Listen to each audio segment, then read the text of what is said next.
Hello guys, क्या हाल चाल? सब बढ़िया। तो आज हम लेक्चर शुरू कर रहे हैं, अपना lecture number 7। Wait wait wait. Okay. Lecture number 7, आप सभी का वेलकम है इस लेक्चर नंबर 7 में। ठीक है। तो आज हम क्या डिस्कस करेंगे? आज हम प्लेस ऑफ प्ले वाला चैप्टर पढ़ेंगे। ठीक है।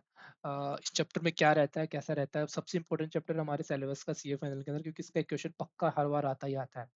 तो बिफोर स्टार्टिंग दिस चैप्टर मैं आपको कुछ चीजें क्लियर करता हूँ कि इस चैप्टर को हम क्यों पढ़ रहे हैं, क्यों जरूरी है, why this chapter is relevant, and कैसे ये हमारी प्रैक्टिकल लाइफ में भी बहुत इंपॉर्टेंट चैप्टर है, कितना लिटिगेशन इसी चैप्टर की वजह से होता है। तो सब स्टार्ट करते हैं। तो देखो यार, सीधी सी बात है, जब जीएसटी लगता है ना, तो आपको पता होगा, जब हम पहले चैप्टर में पढ़े थे कि एक तो आईजीएसटी एक्ट होता है। ठीक है। उसके अलावा एक सीजीएसटी एक्ट होता है। उसके अलावा हर स्टेट का अलग स्टेट जीएसटी एक्ट, एसजीएसटी या फिर यूटी जीएसटी एक्ट होता है। वो हर स्टेट का सेपरेटली होता है, चाहे यूपी जीएसटी हो, चाहे हरियाणा जीएसटी हो, चाहे महाराष्ट्र जीएसटी हो, चाहे कोई भी जीएसटी हो, बिहार जीएसटी हो, हर स्टेट का एक अलग जीएसटी एक्ट रहता है। वो होता है स्टेट जीएसटी एक्ट। अब इतने सारे एक्ट्स की क्या जरूरत हुई? तो पता है प्री जीएसटी क्या होता था? पता है? प्री जीएसटी ये रहता था कि हर स्टेट जो है वो अपना एक अलग रेवेन्यू, स्टेट वाइज रेवेन्यू रहता था। रेवेन्यू किसको बोलते हैं? कि गवर्नमेंट की जो इनकम होती है ना, उसको रेवेन्यू बोलते हैं। वैसे रेवेन्यू हम भी बोल सकते हैं, income revenue from operations, but state revenue होती है। रेवेन्यू बोले तो जैसे आईआरएस होता है, इंडियन रेवेन्यू सर्विसेज। रेवेन्यू मतलब एक तरह से गवर्नमेंट की रेवेन्यू, जिसको वो टैक्स के रूप में लेते हैं। तो कोई भी स्टेट होती है, वो कैसे फंक्शन करती है? वो जीएसटी जो लेती है, उस जीएसटी को यूज करके वो अपनी सारी एक्टिविटीज करती है, वहीं से उनको फंडिंग मिलती है मेन। तो बहुत ज्यादा जरूरी है कि कौन से स्टेट को जीएसटी लगेगा। अब यार, आज आज आप एक टॉफी खरीद के लाते हो, आपने टॉफी के 5 रुपए दे दिया, आपके लिए तो वो टॉफी वहीं पर खत्म हो गई। और वो 5 रुपए में से जितना जीएसटी होगा वो उस पर्टिकुलर स्टेट को जाएगा। वो बड़े चैलेंजिंग रहता है कि हमें कैसे पता लगेगा कि किस स्टेट को जीएसटी जाएगा। अब यार, इतनी सारी स्टेट्स है, हर स्टेट ऐसा मांग लेगी, तो हमें एक रूल बनाना पड़ेगा कि इस रूल के बेस पे इस स्टेट को इतना जीएसटी जाएगा। वो रूल बनाने के लिए प्लेस ऑफ लाइक का प्रोविजन आता है। प्लेस ऑफ लाइक प्रोविजन क्यों एग्जिस्ट करते हैं, तो मैं आपको फिर से बताऊं तो देखो भाई, जीएसटी एक डेस्टिनेशन बेस्ड टैक्स रहता है। ठीक है। जैसे डेस्टिनेशन वेडिंग होती है, वो डेस्टिनेशन बेस्ड टैक्स रहता है। इसमें जो टैक्स होता है ना, वो उस स्टेट को जाता है जिस स्टेट में वो कंज्यूम हो रहा है, कंजम्पशन हो रही है जिस चीज में, कंजम्पशन। फॉर एग्जाम्पल, मैं तुषार हूँ। ठीक है। मैं राजस्थान का हूँ। ठीक है। अगर मैं महाराष्ट्र मुंबई में जाऊँ, और मुंबई में जाके मैं मान लो कोई चीज परचेज कर लूँ, कुछ परचेज करूँ, परचेज करके मैं उसको राजस्थान लेके आ गया। अब आप एक बात बताओ, मैंने परचेज मुंबई में करी, तो इसका जीएसटी है वो महाराष्ट्र जीएसटी को जाना चाहिए या फिर राजस्थान जीएसटी को जाना चाहिए? आप बताओ क्या होना चाहिए? सिमिलर तरह से अब ऐसा मान लो कि तुषार हूँ मैं, और मैं राजस्थान का हूँ, और मैंने सर्विसेज ली है ऑनलाइन। ऑनलाइन सर्विस ली है, कहाँ से ली है? ऑनलाइन सर्विस लिया मैंने दिल्ली के किसी सप्लायर से। तो अब आप बताओ कि सर्विसेज देने वाला दिल्ली का सप्लायर है, बट वो कंज्यूम कहाँ हो रही है सर्विस? तुषार ने लिया राजस्थान में। तो इस पे जीएसटी है वो दिल्ली गवर्नमेंट को जाना चाहिए या फिर राजस्थान गवर्नमेंट को जाना चाहिए? ऐसे काफी बहुत सारे क्वेश्चंस रहते हैं। इन क्वेश्चंस को सोल्व करने के लिए प्लेस सप्लाई का प्रोविजन आता है। प्लेस ऑफ सप्लाई का प्रोविजन ये बोलता है कि जहाँ पे वो चीज कंज्यूम होगी ना, जहाँ पे कंज्यूम होगी ना, उस स्टेट के पास टैक्स जाएगा। ये एक सिंपल सा रूल है। अगर ये सिंपल सा रूल आपको याद हो गया ना, आप अटकोगे नहीं प्लेस सप्लाई में। मैं लिख के देता हूँ कि अगर आपको पता है, ये चीज आपको दिमाग में रही ना कि यार जहाँ पे कंज्यूम होगी ना उसके पास जाएगा, तो आपको कहीं प्रॉब्लम नहीं आएगी। लेकिन यहाँ पे दो चीज होती है, एक होता है कंज्यूम होना, एक होता है कि वो चीज बस आपने इनपुट लेके आउटपुट, मतलब प्रोक्योर करके उसको फर्दर सप्लाई कर देना। कैसे होता है वो मैं बताता हूँ आपको। देखो, जैसे अगर बी टू बी ट्रांजेक्शन होती है एक, तो एक बी टू सी ट्रांजेक्शन होती है। तो बी टू सी का मतलब क्या होगा? Business to consumer. तो जो बी टू सी ट्रांजेक्शन होती है ना, वो सीधा वहीं पे आप उसको बोल देंगे कि कंज्यूम हो गई। तो बी टू सी के ट्रांजेक्शन में प्लेस सप्लाई निकालना होगा ना, तो हमें बहुत सारे रूल लगा के जहाँ पे कंज्यूम होगा वहीं डिटरमाइन करना पड़ेगा। लेकिन बी टू बी के ट्रांजेक्शन में क्या रहता है कि ए ने बी को दी, उसके बाद बी आगे जाके सी को बी टू सी ट्रांजेक्शन करता है। मतलब ए भी रजिस्टर्ड था, बी रजिस्टर्ड था, सी अनरजिस्टर्ड था। तो ये बी और सी के भी जो ट्रांजेक्शन थी ना, ये तो हमारी बी टू सी ट्रांजेक्शन हो गई, जिसमें हमें कंजम्पशन निकालनी है। लेकिन ए और बी की जो ट्रांजेक्शन होगी ना, ये बी टू बी ट्रांजेक्शन है, जब दोनों रजिस्टर्ड है। अब ए और बी की जो ट्रांजेक्शन, उसमें कंजम्पशन नहीं हुआ, क्योंकि ए भी रजिस्टर्ड था, बी भी रजिस्टर्ड था, ए भी सप्लायर था, बी भी अल्टीमेटली सप्लाई कर रहा था सी को। बी टू सी तो यहाँ हो गई कंजम्पशन, तो यहाँ हुआ, यहाँ पे कोई कंजम्पशन नहीं हुआ। तो इस केस में हम ऑलवेज प्लेस सप्लाई वो बनाएंगे जिससे बी को क्रेडिट मिल जाए। ये दिमाग मतलब ये प्रैक्टिकल चीजें है, ये अगर आप दिमाग में रखोगे ना तो समझ जाएगा कि ये प्रोविजन क्यों बनाया है ऐसा। काफी प्रोविजन आएंगे बड़े बड़े ब्यूटी प्लेस ऑफ प्ले के अंदर कि अगर ऐसा हो गया तो लोकेशन ऑफ रेसिपिएंट, ऐसा हो गया तो लोकेशन ऑफ ये दिस दैट दिस। उसका पर्पस जो क्रक्स है वो यही है कि अगर बी टू बी ट्रांजेक्शन है तो ज्यादा इंफोसिस इस चीज पे रहेगा कि जो रेसिपिएंट अगर वो रजिस्टर्ड है ना तो उसको आप क्रेडिट दे दो, क्योंकि बी टू सी ट्रांजेक्शन होगी वो होगी main consumption. B to B is not a consumption supply, B to B is just a flow of transaction ताकि वो बी टू सी कंप्लीट कर पाए। तो बी टू सी ट्रांजेक्शन में आप हमेशा ट्राई करना कि जो रेसिपिएंट होगा उसको क्रेडिट मिल जाए। तो प्लेस ऑफ सप्लाई हमेशा रेसिपिएंट की स्टेट की बनाना ताकि उसको क्रेडिट मिल जाए। ये बेसिक चीज आप ध्यान रखना, और बी टू सी तो कंजम्पशन में निकालना ही रहेगा। एक और चीज मैं डिस्कस करूंगा, प्लेस ऑफ सप्लाई ना या तो सप्लाई गुड्स की हो सकती है या सर्विसेज की हो सकती है, ठीक है। तो क्या गुड्स के केस में काफी इजी रहता है। इजी क्या रहता है कि गुड्स में हमें पता लग जाता है, दिख रहा है हमें साफ साफ, apparent on the face of record है कि यार गुड्स कहाँ जा रहा है, तो उसमें प्लेस ऑफ निकल जाएगा। बट सर्विसेज के केस में है ना यार, क्या काफी ना वो कर सकते हैं ये लोग, मतलब टैक्स प्लानिंग कर सकते हैं ज्यादा से ज्यादा। तो इसके लिए सर्विसेज के प्रोविजन थोड़े से कॉम्प्लिकेटेड बनाए हुए हैं, कॉम्प्लिकेटेड तो नहीं बोलूंगा बट हाँ थोड़े से वो इन डिटेल बनाए हुए हैं ताकि एग्जैक्टली हमें पता लग जाए कि एक्चुअली में सर्विस कहाँ कंज्यूम हो रही है। तो ये बेसिक नॉलेज मैं दे रहा था आपको, आई होप आपको मिल गया होगा ये basic knowledge place of play का। अभी हम अपना चैप्टर शुरू करते हैं, प्लेस ऑफ प्ले में क्या क्या है। ठीक है, अभी इन्होंने ये ओवरव्यू दिया, इंट्रोडक्शन दे दिया, डेस्टिनेशन बेस्ड टेक्स्ट होता है, यही सब एग्जांपल दिए इन्होंने। ठीक है, ये हम अंदर डिटेल में पढ़ेंगे तो समझ आएगा। अब ये बोलता है कि प्लेस ऑफ सप्लाई डिटरमाइन करने के लिए ना क्या क्या फैक्टर्स रहते हैं। तो पहला होता है लोकेशन ऑफ सर्विस प्रोवाइडर, दूसरा location of service recipient, place of performance, place of consumption, actual place of person, beneficiary place या person, proxy for determining place of supply of service. ये प्रॉक्सी है, ये सब proxy which give more appropriate result. अब इन्होंने बोला कि B to B और बी टू, इन्होंने बोला बी टू बी और बी टू सी के लिए व्हाट प्रॉब्लम आया क्या, इसमें क्यों नहीं चल रहा है। हाँ ये कह रहे हैं कि बी टू बी और बी टू सी के लिए सेपरेट रूल्स होते हैं, जो मैंने बताया ना बी टू बी और बी टू सी, क्योंकि बी टू बी में तो हमें आईटीसी पास करवाना रहता है। फिर बोला कि एक आईजीएसटी एक्ट होता है, अभी तक हम सीजीएसटी एक्ट पढ़ रहे थे क्योंकि हमारे सिलेबस में पूरा सीजीएसटी एक्ट है। बट आईजीएसटी एक्ट हमारे सिलेबस में लिमिटेड है, वो प्लेस टू प्ले का सेक्शन 10 to 13। उसके अंदर भी अगर मैं आपको बताऊं, चलो मैं वो बाद में बताऊंगा आपको, अभी चलो बता देता हूँ। सेक्शन 10 to 13 है ना, सेक्शन 10 to 13, उसमें आप देखोगे ना तो सेक्शन 10 and 11, सेक्शन 12 and 13। तो इसमें सेक्शन 10, 11, 12, 10, 10 and 11 तो गुड्स के हैं और 12 and 13 सर्विसेज के हैं। 10 11 में भी 10 भी तो होता है जो पे डोमेस्टिक रहता है, मतलब supplier and recipient is equal to Indian, India के अंदर है। 11 के अंदर सप्लायर एंड सप्लायर और रेसिपिएंट कोई भी एक आउटसाइड इंडिया, आउटसाइड इंडिया। और 12 and 13 में सेम वही रहता है। अगर मैं इसको as it is copy paste कर दूं,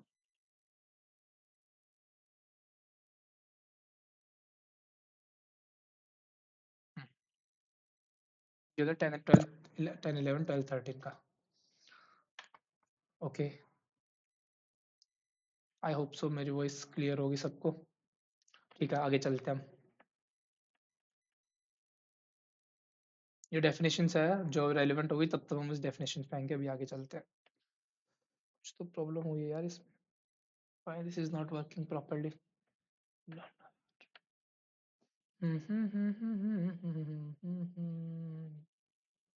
मैं तो नहीं हूँ इंसानों में।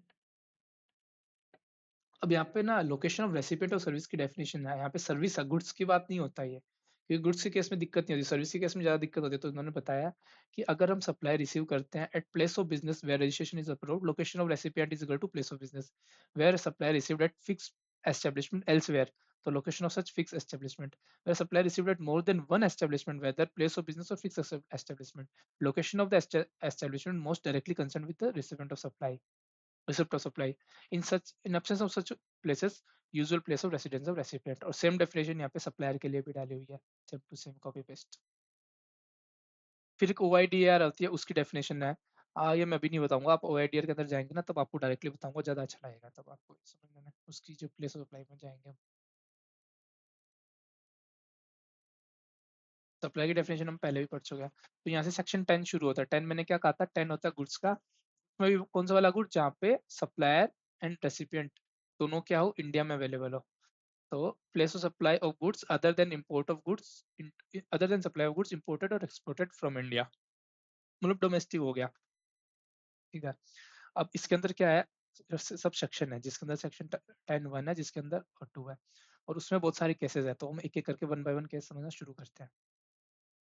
पहला केस है, place of supply of goods other than supply of goods imported exported from India shall be as enter. इसमें पहला केस है, with the supply involve movement of goods whether by supplier or recipient or by any other person, the place of supply of such goods shall be the location of goods at time at which movement of goods terminate for delivery to recipient. For example, इसमें दो case बन सकते हैं। पहला example कि फ्लिपकार्ट से अगर तुषार ने कुछ परचेस, तुषार नहीं बोलूंगा यहाँ पे मैं, फ्लिपकार्ट से अगर एबीसी लिमिटेड ने कुछ परचेस करा, तो ये मेरे को ये बताओ कि एबीसी लिमिटेड ने परचेस कर लिया। अब फ्लिपकार्ट का हेड ऑफिस मान लो आप कर्नाटका बैंगलोर में है, ठीक है। एबीसी लिमिटेड मान लो हरियाणा में, गुड़गांव हरियाणा में। तो अब यहाँ पे क्या होगा कि कर्नाटका से हरियाणा ये ई कॉमर्स से सेल कर रहा है फ्लिपकार्ट, तो कर्नाटका से हरियाणा वो डिलीवरी करेगा, ठीक है। मान लो वो डिलीवरी कर रहा है यहाँ पे, तो डिलीवरी कौन कर रहा है, सप्लायर। ये सप्लायर हो गया, ये रेसिपिएंट हो गया। तो इस केस में क्या आ गया कि सप्लायर ने रेसिपिएंट को गुड्स बेचा, but movement of goods by supplier to recipient, के फ्लिपकार्ट ने मूवमेंट किया, ट्रांसपोर्टेशन करके हरियाणा तक पहुंचाया वो गुड्स, ठीक है। तो फर्स्ट लाइन हमारी यही थी। फर्स्ट लाइन क्या थी, which involve movement of goods whether by the supplier. तो यहाँ पे मूवमेंट बाय द सप्लायर हो गया ना, ये मूवमेंट कौन कर रहा है, सप्लायर कर रहा है। तो इस केस के अंदर हमारा प्लेस ऑफ सप्लाई क्या होगा, place of supply is equal to where movement terminates, terminate क्या रहता है, हरियाणा। तो यहाँ पे प्लेस ऑफ सप्लाई हरियाणा बन गई।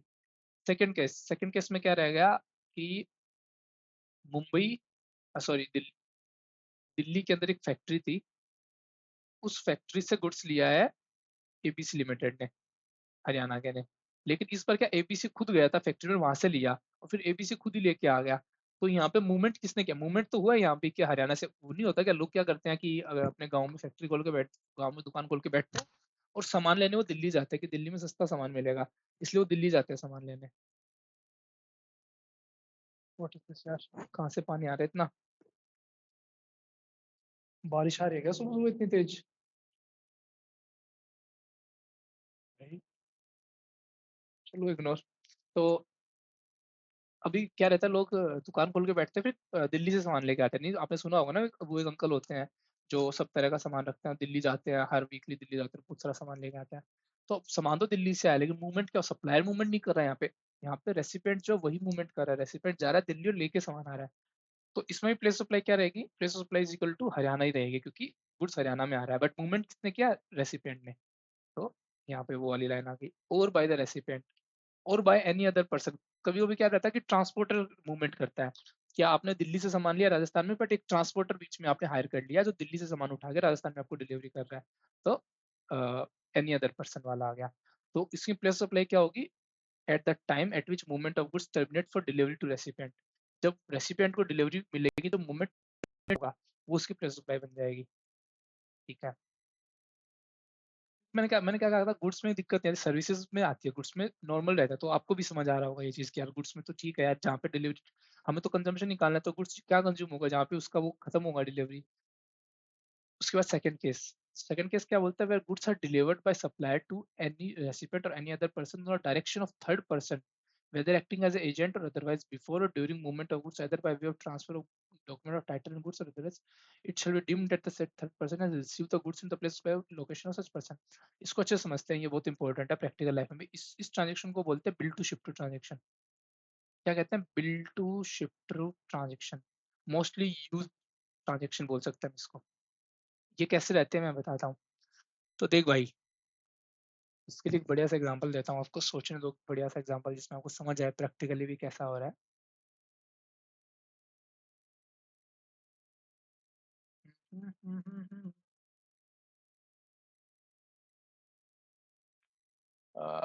टाटा टाटा, बढ़िया सा एग्जांपल जो प्रैक्टिकली आपके लिंक भी हो जाए लाइफ में, ऐसा सोच रहा हूँ मैं कुछ। चलिए बता ही देता हूँ, ठीक है, सोच रहा था बताओ ना बताओ। एक चीज पता है आपको, जब भी आप अमेजोन से कोई गुड्स परचेज करते हो, जैसे ये अमेजोन है, ठीक है, और ये मान लो कंपनी का नाम है एबीसी लिमिटेड, ठीक है। अमेजोन पे क्या रहता है, अमेजोन पे एक सप्लायर हो गया जिसका नाम मान लो supplier is equal to smart tech zone, ये सप्लायर है, ठीक है। और आप एबीसी लिमिटेड को ऑर्डर देते हो कि मेरे को चाहिए आईफोन आईफोन 16 चाहिए आपको, मान लो आईफोन 16 का ऑर्डर दिया। अभी ये क्या स्मार्ट टेक जोन है, उसके पास आईफोन तो रहते हैं, बट सपोज करो उसके पास आईफोन ना हो, क्योंकि आईफोन अभी लॉन्च ही हुआ है, उसके पास आया ही ना हो गुड्स, ठीक है। तो ये आप अब मान लो कि ये सप्लायर है, ये लोकेटेड है दिल्ली में, ठीक है। एबीसी लिमिटेड है राजस्थान में, ठीक है। अभी मान लो कि आईफोन का एप्पल का जो ऑथोराइज स्टोर है उसका नाम अगर मैं मान लूँ इमेजिन एलएलपी, ये मान लो आप कर्नाटका में है। ये कौन है, ये इमेजिन एलएलपी वो है जो आईफोन का, ये है आईफोन ऑफिशियल स्टोर। अभी क्या रहेगा कि ये जो दिल्ली वाला इंसान है ना, इसको राजस्थान वाले ने ऑर्डर दिया आईफोन 16 का, बट इसके पास तो आईफोन था ही नहीं, तो कैसे बेचेगा। तो ये क्या करेगा, ये कर्नाटका से यहाँ पे ऑर्डर मंगाएगा आईफोन, आईफोन मंगा के फिर इसको देगा। बट इसको एक शॉर्टकट भी हो सकता है, शॉर्टकट क्या रहेगा, ये इसको बोलेगा, ये इसको पेमेंट करेगा आईफोन का, और इसको बोलेगा तो डायरेक्टली इसको डिलीवर कर दे, डायरेक्टली डिलीवर, और इनवॉइस इसको कर दे। मतलब आप समझे क्या हुआ इस ट्रांजेक्शन में, ट्रांजेक्शन क्या हुई कि एबीसी ने पेमेंट करा, किसको पेमेंट किया, इसको दिल्ली वाले को, क्या नाम था, स्मार्ट जोन को, फॉर आईफोन। स्मार्ट जोन ने पेमेंट करा इमेजिन एलएलपी को। अब क्या करा, इमेजिन एलएलपी ने दो काम किए, इनवॉइस कर दिया directly to invoice to ABC, sorry ABC, invoice to smart zone, जो हमारा वो है ना दिल्ली वाला स्मार्ट जोन, दिल्ली वाला, और डिलीवर गुड्स टू एबीसी, जो कंज्यूमर था हरियाणा वाला, सॉरी राजस्थान था अपने एग्जांपल में। तो इस ये जो ट्रांजेक्शन हुई ना, ये वाली ट्रांजेक्शन, इसको बोलते हैं bill to ship to transaction. क्या बोलते हैं, bill to ship to. Bill to ship to क्या कहते हैं, क्यों कहते हैं इसको बिल टू शिप टू, क्योंकि इसने बिल तो किसको किया, स्मार्ट जोन को, और शिप किसको किया, एबीसी को, तो इसको बोलते हैं bill to ship to transaction. तो अब अगर आप बात बताओ, नॉर्मल सी बात है, वैसे तो आपको पता है कि इसमें प्लेस सप्लाई क्या होनी चाहिए, कंजम्पशन वाली होनी चाहिए, जो कंज्यूम एबीसी कर रहा है राजस्थान में, राजस्थान में एबीसी कंज्यूम कर रहा है, तो इसकी प्लेस सप्लाई राजस्थान होनी चाहिए। बट अब आप एग्जांपल सोचो, अगर मैं इसके प्लेस सप्लाई राजस्थान एबीसी कर लूंगा, तो क्या मेरे स्मार्ट जोन को क्रेडिट दे पाऊंगा क्या, पर वापस आता हूँ मैं। अगर मैं इस ट्रांजेक्शन में, सेकेंड,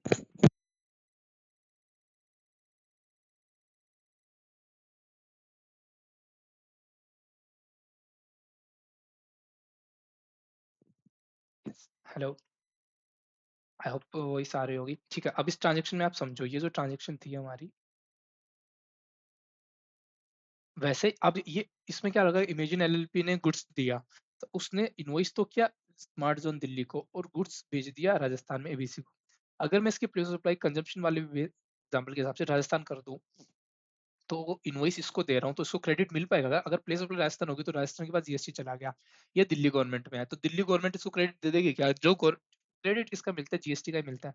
अब दिल्ली गवर्नमेंट के पास जीएसटी आया ही नहीं, तो दिल्ली गवर्नमेंट तो क्रेडिट देगी नहीं, क्रेडिट जीएसटी है राजस्थान गवर्नमेंट के पास। अब राजस्थान गवर्नमेंट दिल्ली के बंदे को क्रेडिट नहीं देगी, वो बोलेगी तो मेरी स्टेट का क्रेडिट है, मैं खा गई। इस प्रॉब्लम को सोल्व करने के लिए मैंने ऊपर भी बताया था, जहां जहां बी टू बी ट्रांजेक्शन होती है, क्योंकि ये भी रजिस्टर्ड था, ये भी रजिस्टर्ड था, कंज्यूमर ये था, तो उस ट्रांजेक्शन में हमें यही ध्यान में रखना है कि जो क्रेडिट होगा वो रेसिपिएंट को क्रेडिट मिल जाए, क्योंकि इस केस में जो इन दोनों के बीच ट्रांजेक्शन हुई है, इस ट्रांजेक्शन के अंदर कहीं कंजम्पशन नहीं हुआ है, कंजम्पशन इस ट्रांजेक्शन में हुआ है। तो इस बिल टू शिफ्ट ट्रांजेक्शन के अंदर प्लेस ऑफ सप्लाई हम बनाएंगे दिल्ली और उसको क्रेडिट दे देंगे। बट इसका सेकंड फेज होगा, ये तो फर्स्ट फेज था जिसमें बिल टू शिफ्ट था, जिसमें शिफ्ट कर दिया डायरेक्टली कस्टमर को, बिल कर दिया सप्लायर दिल्ली को, तो इसमें इसको क्रेडिट नहीं देंगे। फिर इसका पार्ट टू बनेगा, पार्ट टू होगा एक ट्रांजेक्शन का इनवॉइस जो दिल्ली करेगा राजस्थान को, जो ये एबीसी ने पेमेंट करे ना स्मार्ट जोन को, तो इसके लिए स्मार्ट जोन अब इशू इनवॉइस इशू करेगा। स्मार्ट जोन एक इनवॉइस इशू करेगा एबीसी को, एबीसी एबीसी राजस्थान को, जिसके अंदर वो बोलेगा कि इनवॉइस मैं कर रहा हूँ लेकिन वो डिलीवरी नहीं करेगा, डिलीवरी क्योंकि ऑलरेडी वहाँ पे इमेजिन एलएलपी ने कर रखा है, तो बिना डिलीवरी के वो इनवॉइस रेस करेगा और उस इनवॉइस पे वो प्लेस सप्लाई राजस्थान बनाएगा जो अल्टीमेटली ट्रांजेक्शन होगी कस्टमर के बीच।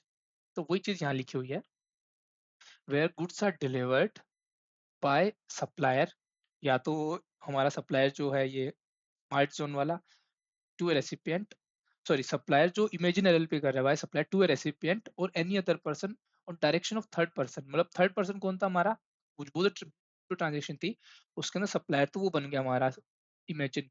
अब वो किसको डिलीवर कर रहा है, एनी अदर पर्सन को, एनी अदर पर्सन कौन है यहाँ पे, एबीसी, एबीसी को डिलीवर कर रहा है on the direction of third person. यहाँ पे थर्ड पर्सन है हमारा ये दिल्ली वाला एक smart zone, whether acting as an agent or others before or during, before movement भी हो सकता है, during movement भी हो सकता है, by way of transfer of title भी हो सकता है, otherwise भी हो सकता है।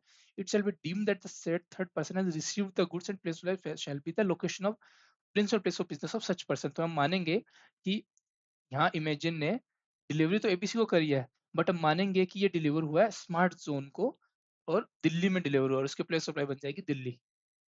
ये इसका रूल है। अब इस ये रूल क्यों है उसका मैंने प्रैक्टिकल आपको रीजन बता दिया ताकि उसको क्रेडिट मिल जाए, ताकि वो ट्रांजेक्शन कंप्लीट हो पाए, इसलिए इसकी प्लेस सप्लाई बनेगी हमेशा और हमेशा ये दिल्ली वाली।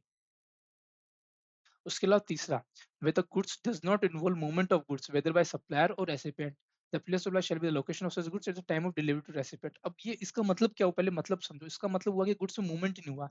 अब आप बोलोगे मूवमेंट कैसे नहीं हो सकता, तो वो ऐसा होगा कि कि मान लो कि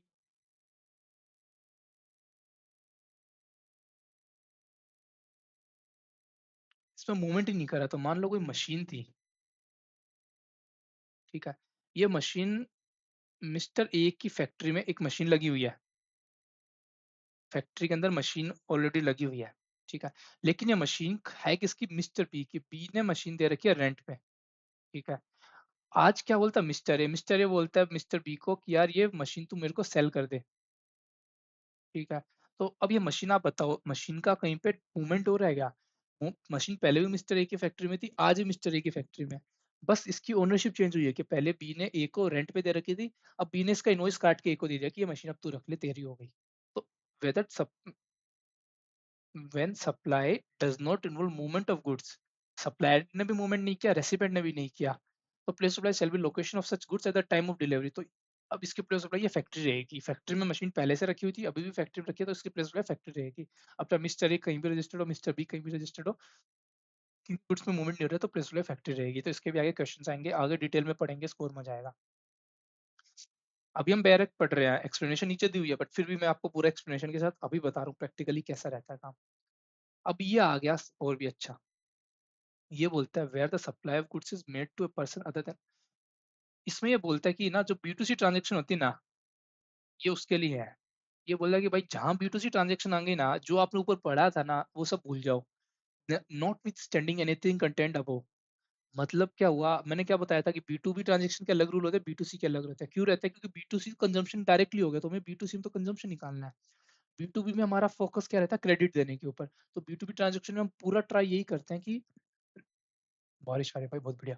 बी टू बी ट्रांजेक्शन में हम पूरा ट्राई यही करते हैं कि रेसिपिएंट को क्रेडिट मिल जाए, कैसे भी करके क्रेडिट मिल जाए, वो हम ट्राई करते हैं बी टू बी ट्रांजेक्शन में। लेकिन बी टू सी ट्रांजेक्शन होगी, वहां पे हम आइडेंटिफाई करेंगे कौन सी स्टेट का कंज्यूमर है, कहाँ पे कंज्यूम हो रही है, तो इसलिए ये प्रोविजन बी टू सी के लिए है। ये क्या बोलता है, where the supply of goods is made to a person other than registered person, मतलब अगर अनरजिस्टर्ड पर्सन की आप बात कर रहे हैं, अगर आप अदर देन रजिस्टर्ड बोले तो अनरजिस्टर्ड, अनरजिस्टर्ड पर्सन को अगर आप डील कर रहे हो, तो place of supply shall notwithstanding anything content A to C. A to C में हमने ऊपर जो भी पढ़ा था सब भूल जाओ, कुछ भी एप्लीकेबल नहीं रहेगा।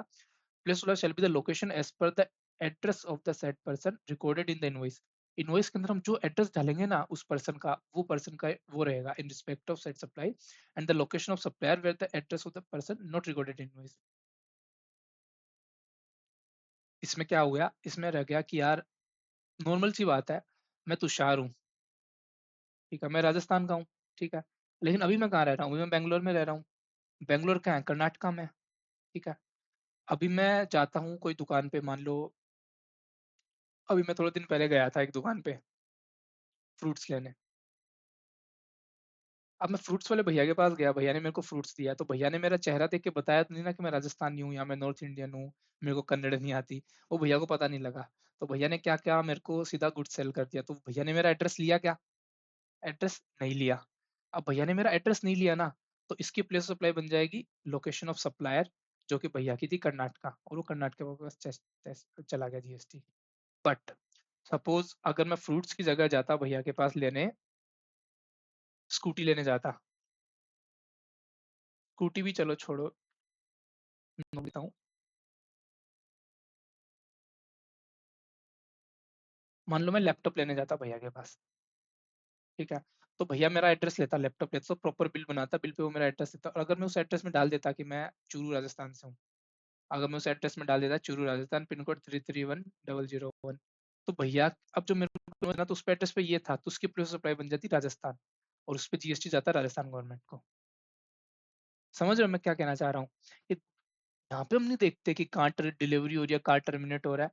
किसी के केस में हम देखते हैं कि कहाँ पे कंज्यूम हो रहा है, क्योंकि अल्टीमेटली मैं हूँ राजस्थान का, तो आज मैंने परचेज कर लिया, बट मैं वापस राजस्थान जाऊंगा, ऐसा है, मतलब जाऊंगा नहीं जाऊंगा वो मेरी मर्जी है। बट अगर मैंने एड्रेस राजस्थान का दिया ना, दैट मीन्स कि मैं ये सामान राजस्थान लेके जाऊंगा बेसिकली। और मैंने एड्रेस नहीं दिया है ना, तो भैया का पास एड्रेस नहीं है, तो भैया उसको खुद का एड्रेस लगा देंगे। तो जहाँ पे location of recipient not available है एड्रेस में, तो place of supply will be location of recipient. लेकिन अगर एड्रेस दिया हुआ है तो place supply will be location as per the address given. ये है हमारा B2C का क्रक्स। उसके बाद एक और प्रोविजन आता है। अब इसमें क्या, इसमें काफी चैलेंज भी आता है कि ए और डी दोनों लग गए तो क्या करेंगे, और उस पर आईसीएन ने एक बढ़िया एमटीपी में क्वेश्चन पूछा था अक्टूबर 24 में। वो मैं आपको क्वेश्चन कराऊंगा, आपको मजा आएगा, दिमाग के तारे खुल जाएंगे। Where the goods are assembled or installed at a site, the place of place shall be the place where such installation is assembled. For example आपने सोलर पैनल परचेज करे, ठीक है, अब मान लो दिल्ली का सप्लायर है, राजस्थान का रेसिपिएंट है, ठीक है, इसने राजस्थान वाले ने दिल्ली से परचेज करे सोलर पैनल, बट इसने हरियाणा में अपनी फैक्ट्री है, और उस फैक्ट्री के अंदर वो असेंबल करवा लिया सोलर पैनल।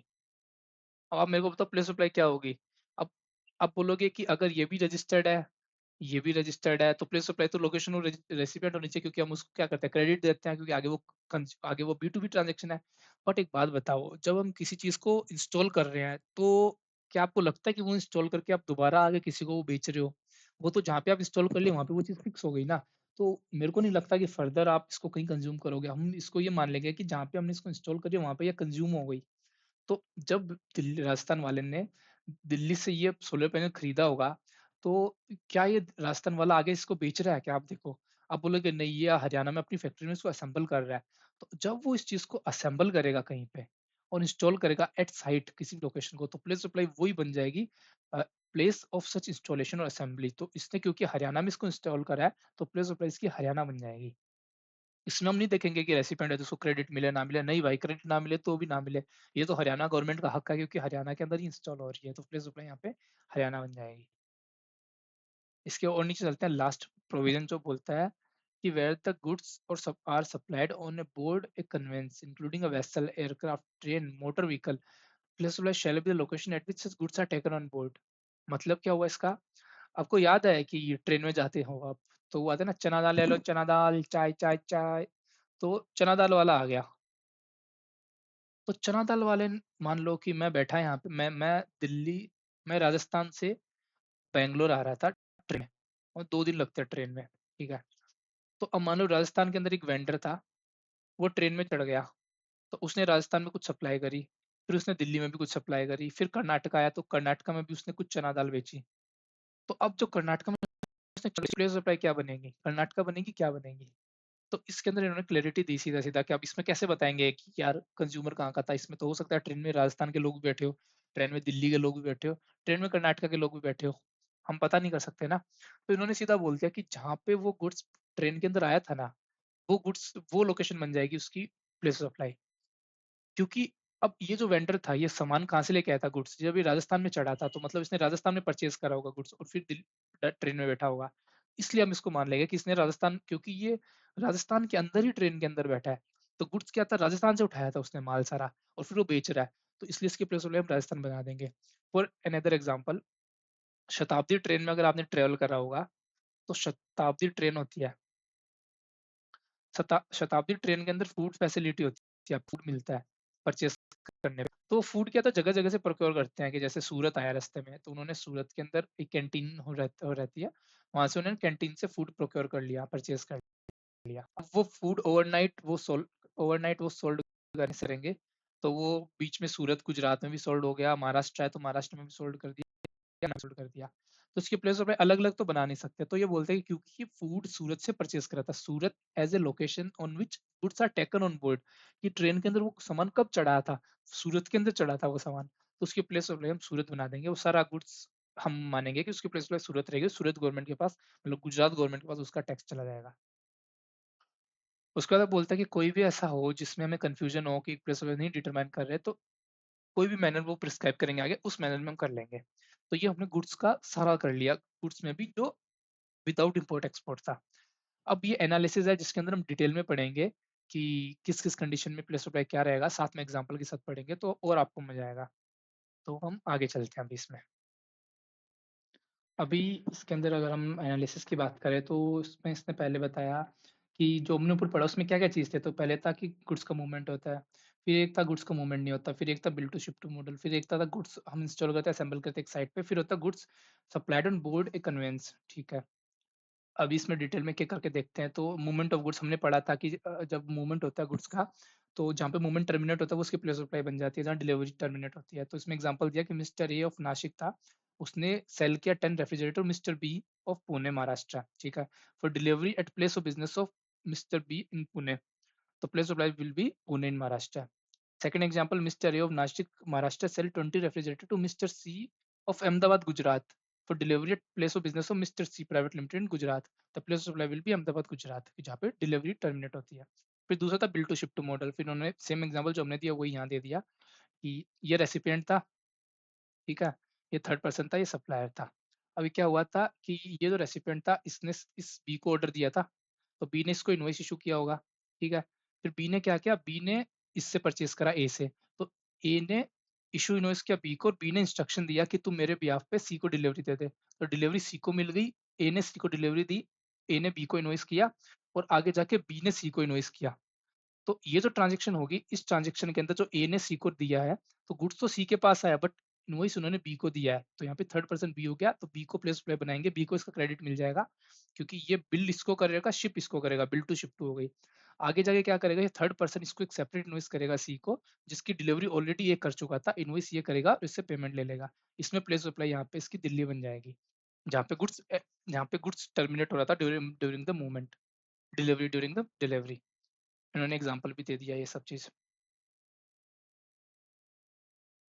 एक्सेंट कंपनी था, उसने रजिस्टर्ड था यूपी में, प्योर प्लेस ऑफ बिजनेस था यूपी नोएडा। उसने वाई एंड कंपनी गुजरात को बोला कि 50 washing machine to Z and company Jaipur को डिलीवर कर दे। In this case two suppliers are involve, one is between X and company and Z and company and other one is Y and X. तो while the former supply of is covered under clause of 10 clause बोल छोड़ो, according this case a place of supply of goods is not the location of delivery of such goods Jaipur but the principal place of business of third person, that is X and company Noida। क्योंकि X ने कहा, मैंने कहा मैंने कहा प्यार से कि देखा है कहीं, अच्छा मैंने कहा चांद से कि देखा है कहीं मेरे यार साहसी, चांद ने कहा नहीं नहीं नहीं, तो ये मैं हूं, मैंने कहा चांद से कि गुड्स दे दे मेरे यार को। तो एक्स ने वाई को कहा कि गुड्स दे दे जेड को, एक्स ने वाई को कहा कि गुड्स दे दे जेड को, तो जेड ने गुड्स दे, वाई ने गुड्स तो दे दिए जेड को पर इस इनवॉइस किया एक्स को इशू। तो यहाँ पे गुड्स जेड के पास गया लेकिन प्लेस सप्लाई एक्स की बनाएंगे ताकि एक्स को क्रेडिट मिल जाए, और फिर एक्स इनवॉइस इशू करेगा जेड को, उसकी प्लेस सप्लाई बनेगी जेड। तो यहाँ पे दो ट्रांजेक्शन होती है। फिर उन्होंने पढ़ा कुछ ऐसी ट्रांजेक्शन जिनमें मूवमेंट ऑफ गुड्स नहीं होता, विदाउट मूवमेंट चलता है, तो उस केस में हमने पढ़ा था कि प्लेस सप्लाई क्या होगी, तो goods at the location of the goods at the time of delivery to recipient वो होगी। For example, mister M A private limited था न्यू दिल्ली का, उसने मशीन लीज पे ली थी, उसने मशीन लीज पे दी थी बी लिमिटेड को नोएडा को for production of goods, rent पे 40,000 पे। 14 मंथ के बाद बी ने रिक्वेस्ट करी ए को कि भाई ये जो मशीन है तुम मुझे सेल कर दो 4 लाख में, और ए एग्री भी हो गया। In this case there will be no movement of goods and same will be sold to mister uh as is where is basis. मतलब मशीन तो पहले भी बी के पास थी, पहले वो रेंट पे ली हुई थी, अब उसने उसकी ओनरशिप ले ली ए से, तो यहाँ पे मूवमेंट नहीं हुआ। तो thus the location of the machine at the time of such sale will be the place supply that is Noida, क्योंकि मशीन अब नोएडा में पहले से है, तो उसकी प्लेस सप्लाई नोएडा ही रहेगी। Second example, x Z limited एक नया ऑफिस खोलता है, ब्रांच ऑफिस खोलता है गुड़गांव में, ठीक है। मुंबई का है X Y Z limited, Mumbai में रजिस्टर्ड था, बट अपना ब्रांच ऑफिस खोला गुड़गांव में। उसने ऑफिस परचेज करा केटीएस बिल्डर गुड़गांव से। उसने केटीएस बिल्डर से pre installed office furniture and fixtures भी ले लिया, ऑफिस में पहले से वो होते ना टेबल चेयर पहले से थे, उन्होंने वो भी ले लिया।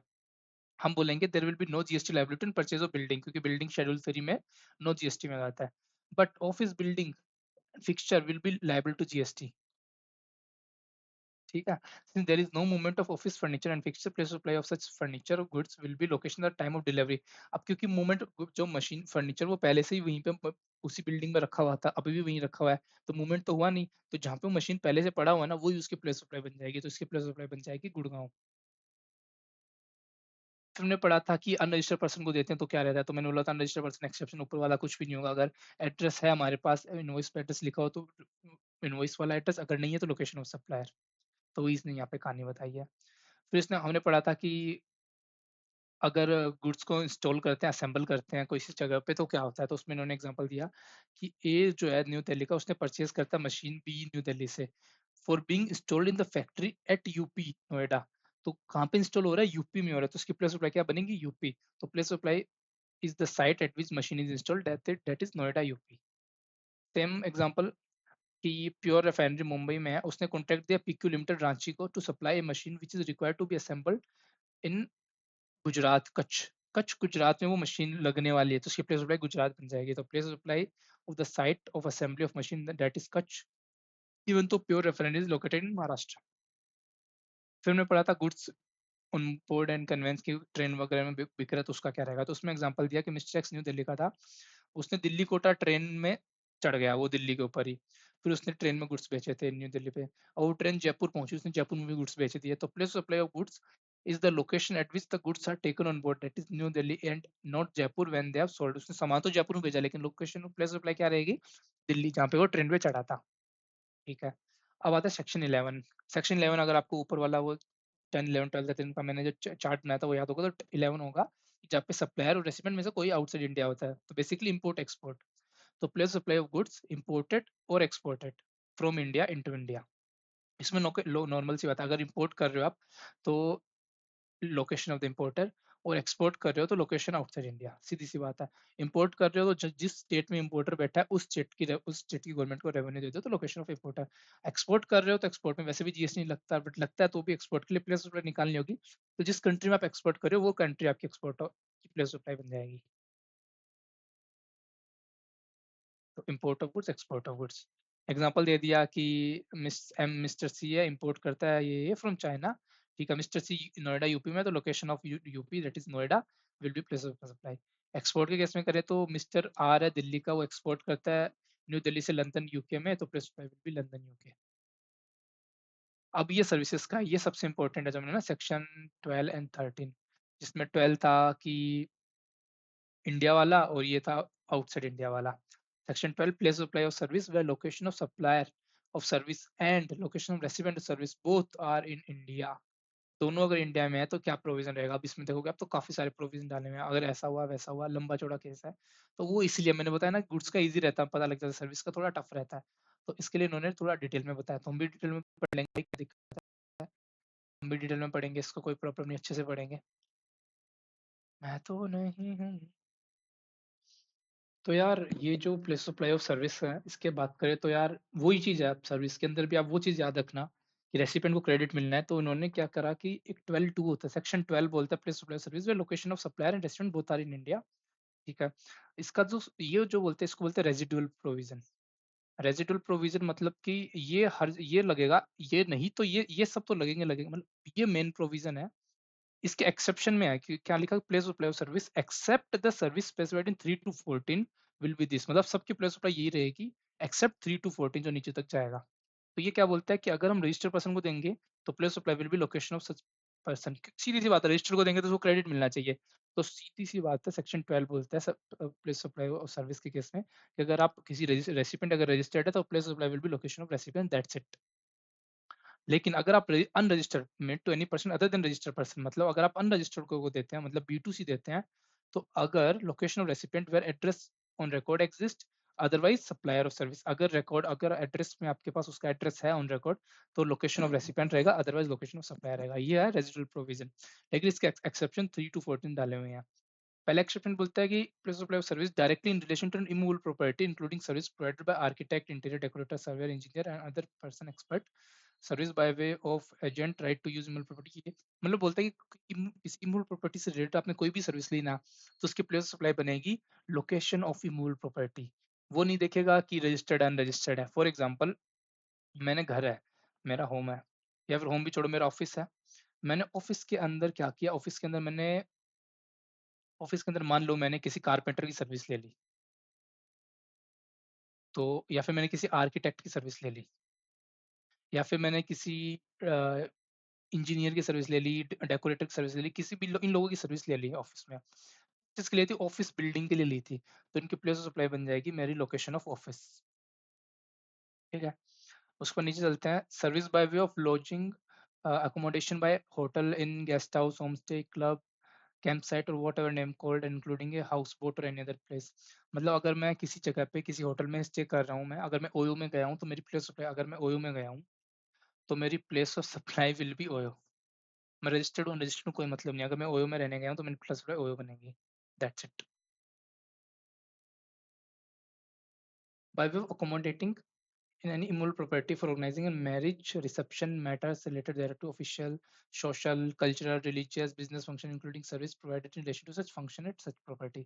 भाई मैंने मेरी शादी करी, शादी के लिए मैं गोवा के अंदर डेस्टिनेशन वेडिंग कर रहा हूँ, तो गोवा के अंदर किसी कोई मैंने वो क्या बोलते हैं टाउन हॉल बुक किया, उस टाउन हॉल में मेरी शादी हो रही है, तो प्लेस ऑफ लाइबिलिटी की टाउन हॉल बन जाएगी मेरी प्लेस ऑफ सप्लाई। समझ गए? एपीसी जो हमने पढ़ा ना, जो पहले था कि ऑफिस वगैरह कोई भी मॉल प्रॉपर्टी से रिलेटेड था, फिर हमने देखा कोई होटल में, फिर हमने देखा कोई मॉल प्रॉपर्टी जहाँ पे मैं कोई इवेंट कर रहा हूँ, शादी वादी का, उनसे एंसिलरी जो सर्विस होगी ना, उनकी प्लेस सप्लाई वही बन जाएगी।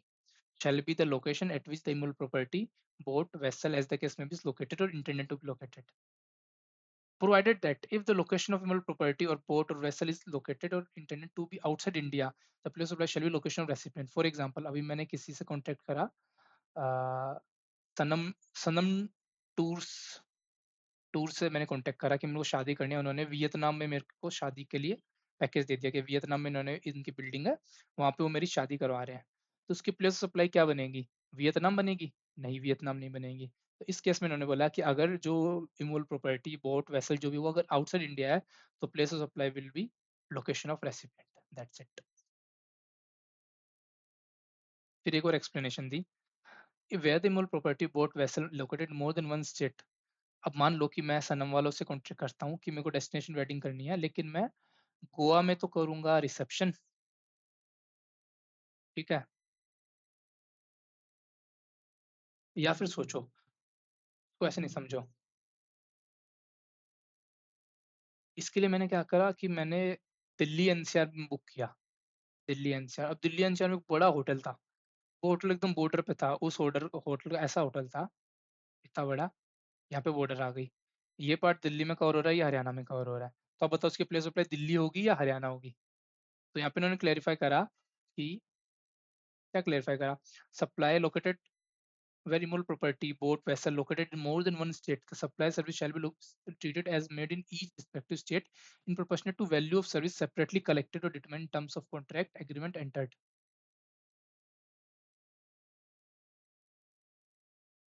अब यहाँ पे रहेगा कि यार दिल्ली में कितनी वैल्यू दिल्ली की है, कितनी हरियाणा की है, उसके अकॉर्डिंग निकाल लूंगा। वो कैसे निकलेगा कि दिल्ली में कितने रूम्स हैं?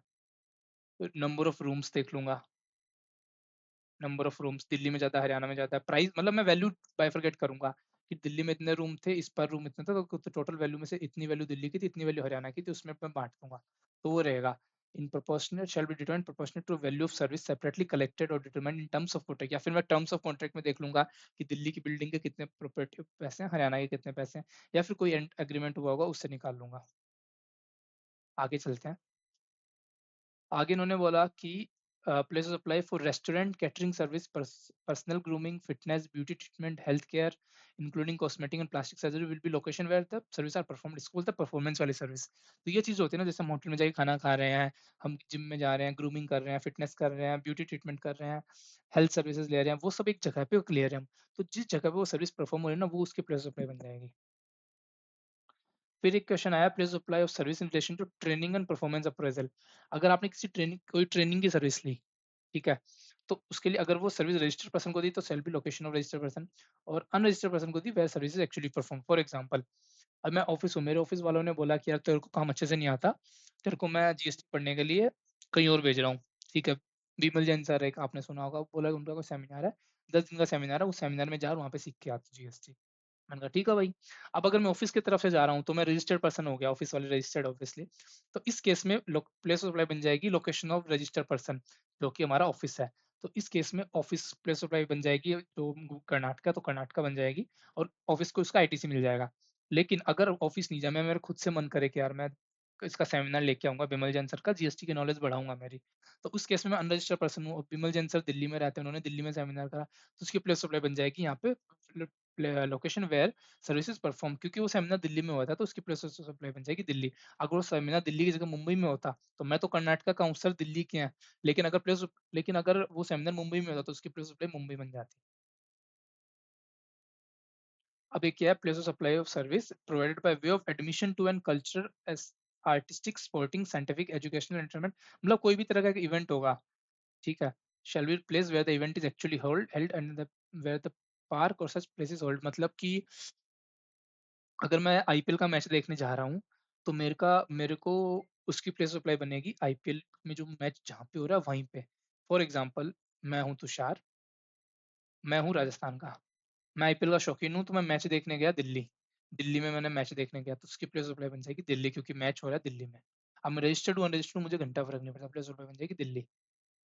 पता है अभी से मेरी क्या अप्रोच रखी है, मैं है ना अभी इस चैप्टर को मतलब इस लेक्चर को मैं जल्दी ड्रॉप कर दूंगा, और क्या 47 मिनट हुए हैं, मैं थोड़ी सी देर में इसको ड्रॉप कर दूँ, फिर मैं इस पे थोड़ी रिसर्च करूंगा, थोड़ी कंट्रोवर्शियल टॉपिक्स लेके आऊंगा, जो अगर हमारे यहाँ पे चैप्टर भी है जिसको बोलते हैं कि ये एडवांस रूलिंग्स, तो मैं एडवांस रूलिंग पढ़ के आऊंगा, और उससे मैं कंट्रोवर्शियल टॉपिक्स लेके आऊंगा कि इस केस में कैसा प्लेस ऑफ प्ले बनेगा, तो वो चीज़ पढ़ोगे ना आप, तो आपका दिमाग खुलेगा कि अच्छा अगर ऐसा, तो मतलब लॉ मेकर्स की क्या थिंकिंग है वो समझ आ गया ना, तो प्लेस ऑफ प्ले में कभी कंफ्यूजन नहीं होगे।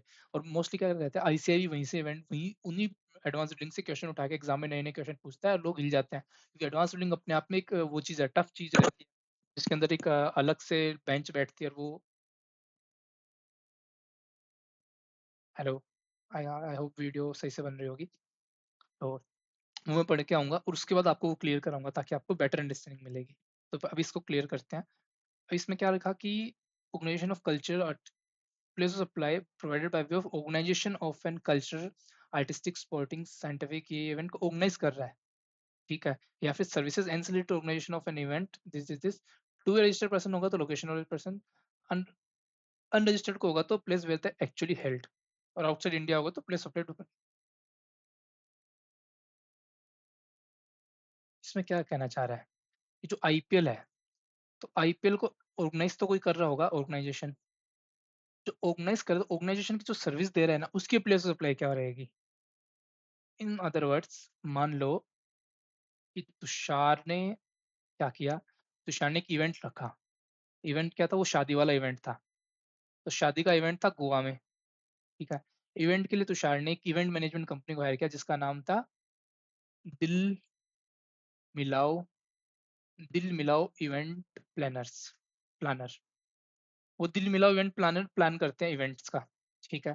तो ये जो इवेंट मैनेजमेंट सर्विस हो गई ना, इसको बोलते हैं ऑर्गेनाइजेशन ऑफ एन इवेंट।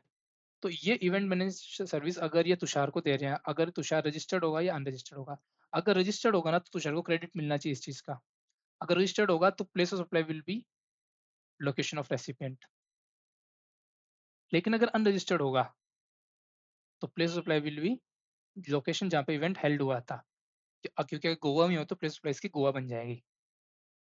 लेकिन अगर यही प्लेस ऑफ सप्लाई अगर गोवा की जगह अगर ये वियतनाम होता, तो इसमें फिर मैं जाता place of supply is equal to location of recipient, जो हमने ऊपर भी पढ़ा था कि अगर इवेंट आउटसाइड इंडिया होता है तो place of supply will be location of recipient. Ancillary service क्या हो सकती है इसके साथ साथ, कि मान लो कि दिल मिलाओ इवेंट प्लानर्स ने मेरे को इवेंट प्लान करके तो दिया, बट इसमें एंसिलरी सर्विस भी थी। एंसिलरी सर्विस मतलब कुछ एक्स्ट्रा सर्विस जो उससे से रिलेटेड थी। मान लो डीजे की सर्विस दे दी उन्होंने, या फिर उन्होंने डांसर दे दिए मेरे को, सिंगर्स दे दिए, तो एंसिलरी सर्विस हो गई।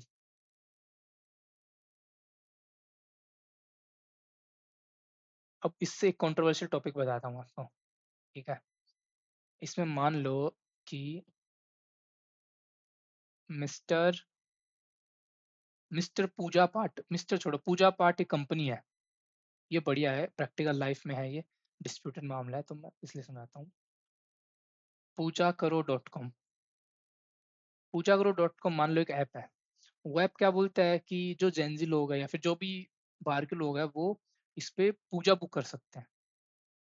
पूजा बुक, पूजा बुक मतलब पूजा को बुक नहीं कर सकते, पूजा मतलब ओम जय जगदीश हरे, उसको बुक कर सकते हैं, पूजा बुक कर सकते हैं।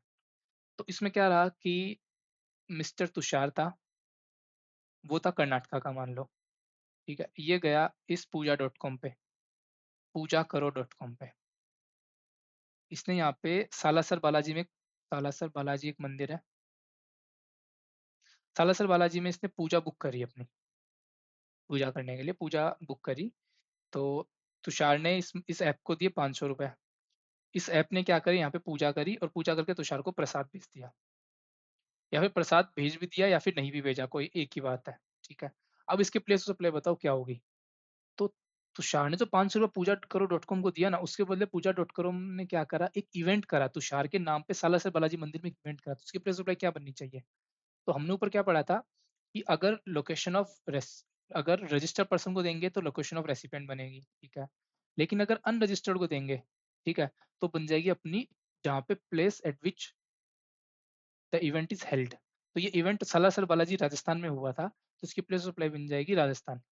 ओके है, वही चीज यहाँ पे लिखी हुई है। Supply of service by way of organization of cultural event, या कल्चरल इवेंट नहीं होगा, पूजा करना होगा, तो रजिस्टर्ड पर्सन को देंगे तो location of person, other registered को देंगे तो place where event is actually held. But इसके अंदर जीएसटी डिपार्टमेंट से नोटिस आ रहे हैं, डिपार्टमेंट वाले क्या बोल रहे हैं, डिपार्टमेंट वाले बोल रहे हैं कि ये इस चीज में कवर ही नहीं होगा। मतलब डिपार्टमेंट का ये यार, वो लोग पूरा पढ़ते ही नहीं है, उन्होंने ऊपर ही आ गए, यहीं पे कवर कर दिया उनको सीधा, कि रेजिडुअल प्रोविजन लगा दिया कि अगर आपने अनरजिस्टर्ड को देंगे तो अगर है तो रिकॉर्ड एग्जिस्ट है तो लोकेशन रेसिपिएंट, रिकॉर्ड एग्जिस्ट नहीं है तो लोकेशन सप्लायर। अब पूजा करो ने क्या करा, उन्होंने एड्रेस नहीं लिया था, जो उसको जो तुषार का एड्रेस नहीं लिया था। तो डिपार्टमेंट कह रहा है कि आपने एड्रेस नहीं लिया तो place supply will be supplier of service that is Pooja dot com that is Karnataka. तो कर्नाटका जीएसटी से नोटिस आ गया कि आप कर्नाटका में टैक्स पे करो। बट हम उसका जो रिप्लाई देंगे वो हम ये बताएंगे उसको कि भाई वो आप गलत पढ़ रहे हो, आपको ये वाला पढ़ना चाहिए, सप्लायर सर्विस वाला कल्चर इवेंट, क्योंकि हम ऑर्गेनाइजेशन कर रहे हैं, ऑर्गेनाइज कर रहे हैं इवेंट को। तो इवेंट ऑर्गेनाइजेशन के केस के अंदर अगर अनरजिस्टर्ड पर्सन को देंगे तो जहाँ पे जो इवेंट होगा वो रहेगा, क्योंकि ये इवेंट सालासर बालाजी मंदिर में हो रहा है तो उसकी प्लेस सप्लाई सालासर बालाजी मंदिर होगी। आप मेरे को बताना ये एग्जाम्पल के साथ आपको ज्यादा क्लैरिटी आई या पहले क्लैरिटी आ रही थी।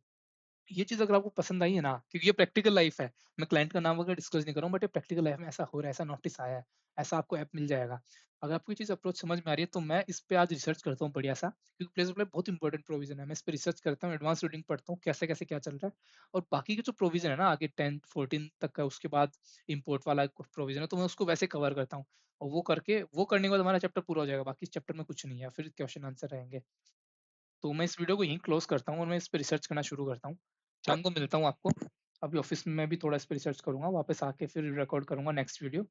तो हो सकता है नाइट में अपलोड करूँ या फिर कल नेक्स्ट वीडियो रिकॉर्ड करूँ, तब तक के लिए बने रहना। वीडियो लाइक अच्छी लगे तो लाइक जरूर करना, ठीक है। Okay, bye bye.